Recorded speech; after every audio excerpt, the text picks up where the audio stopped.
Pair of jeans, a shirt or two. We didn't pack as if we weren't going back. Halo, perkenalkan nama saya Michelle Nadien, Stambul, dia 701 17 137. Dan saya Tirsa Retnotilasi Baginda dengan Stambul, dia 701 17 101. Jadi di sini kami akan menjelaskan mengenai obat alprazolam. Nah, obat alprazolam ini termasuk dalam golongan psikotropika yang banyak disalahgunakan dalam penggunaannya. Iya kan, Sel? Iya, jadi langsung saja. Nah, jadi alprazolam ini adalah obat untuk mengatasi gangguan kecemasan dan gangguan panik.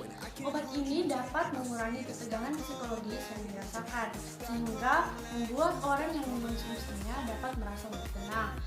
Jadi obat alprazolam ini sendiri diindikasikan untuk pasien dengan kecemasan sedang atau berat, dengan kecemasan terkait dengan depresi, panic disorder atau gangguan kepanikan, dan biasanya juga digunakan pada pasien dengan insomnia akibat depresi.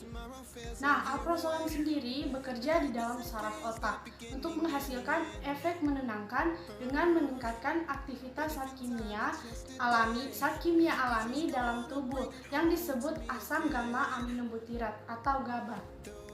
Nah, teman-teman bisa lihat di belakang ini adalah rumus struktur dari alprazolam.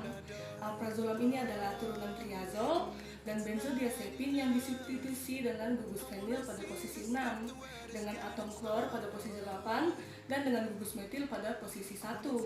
Nah, alprazolam ini adalah analog triazolam. Perbedaan di antara keduanya adalah tidak adanya atom klorin dalam posisi orto dari cincin fenil. Alprazolam sedikit larut dalam kloroform, dia larut dalam alkohol, dia sedikit larut dalam aseton, dan tidak larut dalam air. Yang memiliki titik leleh dalam kisaran suhu 228 hingga 225,9 derajat Celcius. Oke, untuk farmakokinetik dari alprazolam, pertama-tama dia absorpsinya itu baik pada saluran pencernaan, kemudian didistribusikan melalui ikatan protein.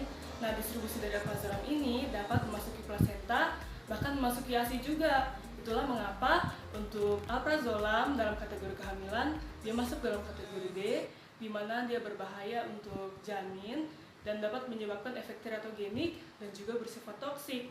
Itulah mengapa pada pertimbangannya lebih baik tidak usah digunakan. Namun, jika memang sangat darurat, obat ini dapat digunakan. Kemudian untuk metabolismenya, alprazolam di metabolisme di hati menggunakan isoenzim CYP3A4. Untuk ekskresinya, dia diekskresi melalui urin. Alprazolam ini sebetulnya akan ilegal kalau teman-teman mendapatkannya dari dokter. Itu menggunakan resep, kemudian ketika resep itu ditebus di apotek, apoteker akan mengeluarkan obat ini menggunakan etiket yang menyebabkan obat ini menjadi legal. Sebetulnya apa sih yang membuat orang-orang tertarik untuk menyalahgunakan alprazolam ini? Ternyata alprazolam bekerja pada sistem saraf pusat dari manusia yang menyebabkan depolarisasi. Depolarisasi ini menyebabkan relaksasi terhadap sistem saraf. Ketika terjadi relaksasi, tubuh akan merileks. Efek inilah yang dikejar oleh orang-orang dalam penyalahgunaan dari alprazolam. Nah, padahal pada penyalahgunaan alprazolam ini dapat mengakibatkan gangguan pernapasan yang berbahaya, bahkan jika digunakan dalam dosis besar atau dikombinasikan dengan narkotika atau psikotropika lainnya. Jadi alprazolam ini dia juga efek sampingnya dapat memicu ketergantungan, dapat menyebabkan gangguan jiwa seperti anoreksia, dia bahkan menyebabkan impotensi hingga kematian. Nah, teman-teman, jangan coba-coba untuk menyalahgunakan obat narkotika dan psikotropika. Kenapa? Karena selain dia merugikan untuk tubuh kita, kalau misalnya kita menyalahgunakan, kita juga dapat terjerat hukum. Nah, jika teman-teman mengalami gangguan depresi, kepanikan, atau insomnia, segeralah berkonsultasi ke dokter ya. Oke teman-teman, Stockholm lights, Stockholm